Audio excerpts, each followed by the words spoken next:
अस्सलामुअलैकुम। कच्छ जी सोनवर्णी धरती मथे ख़ालिक़ काइनात जा तमाम घणा एहसान आहिनि। इन करे हिन धरती के वॾा एज़ाज़ बख़्शिया विया आहिनि। ख़ासि करे जेके रब हिन धरती के एज़ाज़ बख़्शिया आहिनि उन्हनि मां कच्छ जा पहाड़, समंड, सहरा, रेगिस्तान, बर आज़म एशिया जो वॾो घासिया मैदान ऐं ज़रई हिस्सा अहिड़ा त फितरती हुस्न जा मालिक आहिनि जो उन्हीं खे ॾिसी हर को माण्हू कच्छ सां मुहबत करे थो। त ॿी तरफ़ कच्छ जूं केतिरियूं इल्मी ऐं अदबी ऐं ढाप ऐं दानाई रखंदड़ शख़्सियतूं बि कच्छ जे एज़ाज़ रखण लाइ घटि न आहिनि। इल्मी, अदबी ऐं बहादुरी सां जेके कुदरत हिन धरती सां बाल बलाया आहिनि उहे केतिरनि ई रूप में ज़ाहिर आहिनि। कच्छ सां उन करीम रब जो जेको लगाव आहे उनजो अंदाज़ो उन शख़्स मां लॻाए सघिजे थो जंहिंजो नालो आलमनि सगोरनि जी हिकु डिघी फ़हरिश में शामिल आहे। संदसि आबरू निराली आहे, संदसि एहतराम निरालो आहे ऐं उहो सभु कुझु निरालो इन करे आहे जो हुनजो इल्मी, अदबी ऐं दावती कमु इन निरालो आहे।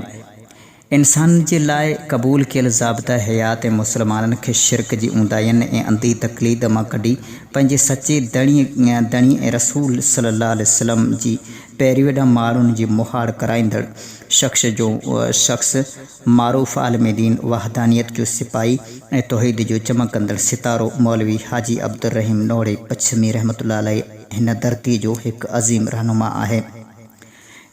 इन खां अलावा हाजी दलील ख़ान मुतूब पंहिंजो मट पाण हो। मोहम्मद तैयब खटीब हिकु अमीन शख़्स गुज़रियो। तंहिंखां पोइ सिंधी ज़बान जो माहिर मौलवी मोहम्मद क़ासिम सुमरो पंहिंजी जाइ ते हुयो। सखी ग़रीब जो ॿांह ॿेली हाजी सुलेमान नोड़े बि उन शख़्सियतनि में समायल आहे त सचाई, तक़वा ऐं बहादुरी जी ख़ूबियुनि सां भरियल हाजी इब्राहिम सुरियो बि हिन धरतीअ जो अनमोल मोती आहे। ऐं मौलवी अब्दुल्ला हिकु वॾो आलम थी गुज़रियो जेको जमात अहले हदीस कच्छ जो पहिरियों अमीर मुंतख़ब थियो। इन खां अलावा मौलवी मोहम्मद यूसुफ सौतो साहब बि तारीख़ जे वर्कनि जो हिकु हिसो आहे। त शरीयत जो काज़ी आदिल रहनुमा मौलवी अबूबकर रहीमाबादी असां खां विसरी नथो सघे ऐं इल्म सां मुहबत रखंदड़ असांजो अज़ीम क़ाइद मौलवी मीर खान नदवी कंहिं तारुफ़ जो मोहताज न आहे। अहिड़ा खोड़ सारा मोतीदाणा माण्हू असांखे मिलिया जेके असां खां भुलिजी नथा सघजनि। सच पुछो त आउं को तारीख़ जो इल्मु रखंदड़ या सिंधी ज़बान जो अदीब ऐं कलमकार न आहियां, पर उन्हनि जी जेको सॼी बायोग्राफ़ी अव्हां जे साम्हूं रखी सघां, पर उन्हनि माण्हुनि जे लगाव ऐं किरदार, मुहबत, चाहत, सिक, सचाई, वफ़ादारी, गणगुराई, हमदर्दी, ईमानदारी खे ॾिसी ॼण के दिलि ईअं पई चवे तो हुजूर आपका भी एहतराम करता चलूं, यहाँ से गुज़रा सोचा आपको याद करता चलूं। उन शख़्सियतनि में हिकु अहिड़ी हस्ती बि गुज़री आहे जेका पंहिंजी ख़िताबत में सिर्फ़ु पच्छम में न ऐं कच्छ में न बल्कि सिंध में जंहिंखे शौक़ सां ॿुधो वञे थो उन जो नालो हाजी अब्दुर रहीम समूह आहे। पाण कच्छ जे पच्छम इलाइक़े जे वॾे ॾिनारा ॻोठ जा रहाकू हुआ। इब्तिदाई तालीम हाजी इब्राहिम सोरीअ जे मदरसे में मौलाना ऐमन अल मदीनी वटि हासिल की। तंहिंखां पोइ वेझो ई ॻोठ द्रुबाणे जी हाजी इब्राहिम समय वटि तालीम हासिल की ऐं पोइ पंहिंजे ॻोठ में इमामत कयऊं। तंहिंखां पोइ 1988 में शहर खावड़े जी सुमरे वारी मस्जिद में इमामत ऐं ख़िताबत जी हैसियत सां मुक़ररु थिया ऐं ॿारनि खे क़ुरानी तालीम बि ॾिनाई। इन मस्जिद खे सन 1991 में हाजी अहमद सुमरे ॿीहर ठाराई। हाजी अहमद सुमरो जेको ताजिर बि आहे ऐं सुमरा बिरादरी जे वॾेरनि मां हिकु आहे। हाजी अब्दुर रहीम खे रब साईं एतिरी हिम्मत ऐं बहादुरी अता की जो मंबर ते वेही जॾहिं बि तक़रीर कंदा हुआ त क़ौम जी बिगड़ियल हालात, शिरक, बिदत ऐं बेपर्दगी, बदअख़लाक़ी खे बेनकाब करण में कंहिंजी बि परवाह न कंदा हुआ। तेरी शख्सियत में तजल्ली है ज़ुल्मत नहीं, तू चांद बनकर सितारों में अपना नाम पैदा कर।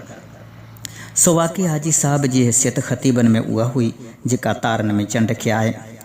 क़ौम जे वॾेरनि खे नसीहत करण में हिकु अहम किरदारु अदा कयो ऐं बेपर्दगी खे ख़तमु करण ऐं औरतुनि खे उहे ज़ेवर पाइण जंहिंमें उन्हनि जी ज़ीनत खां धारिया माण्हू मुतासिर थियनि, उन्हनि रसूमात खे ख़तमु करण में पाण हिकु असराइतो किरदारु अदा कयो। माण्हू सिर्फ़ु जुमे जे ॾींहुं वाइज़ ॿुधण लाइ परे परे खां मस्जिद में ईंदा हुआ। पोइ मस्जिद कुशादा हुअण जे बावजूदु तंग थी पई। पोइ वरी बि जमात जे ताउन ऐं हाजी अहमद सुमरे जी महिनत सां ॿीहर मस्जिद खे वधाई हुई। तौहीद जे अलम बरदार ऐं ख़िताबत जे माहिर हाजी अब्दुर्रहीम सन 2014 में एक दफ़ो मींहुं न पवण ते सलाते इस्तिस्का मींहुं नमाज़ में माण्हुनि खे तमामु जामे ऐं असराइती नसीहत की ऐं क़ौम जी हालत ज़ार खे ॾिसी पाण ईअं बि चयो त हाणे हिन ज़मीन ते रहण खां हिन दुनिया खां हलियो वञणु बहितरु आहे।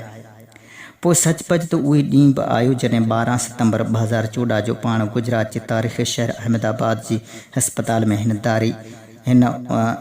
दारे फ़ानी खां वञी पंहिंजी हक़ीक़ी रब जे हुकुम ते लबैक चई हलिया विया ऐं पंहिंजे पुटनि इमरान यासीन ऐं नंढड़े अकरम खे रूंदो छॾे हलिया विया।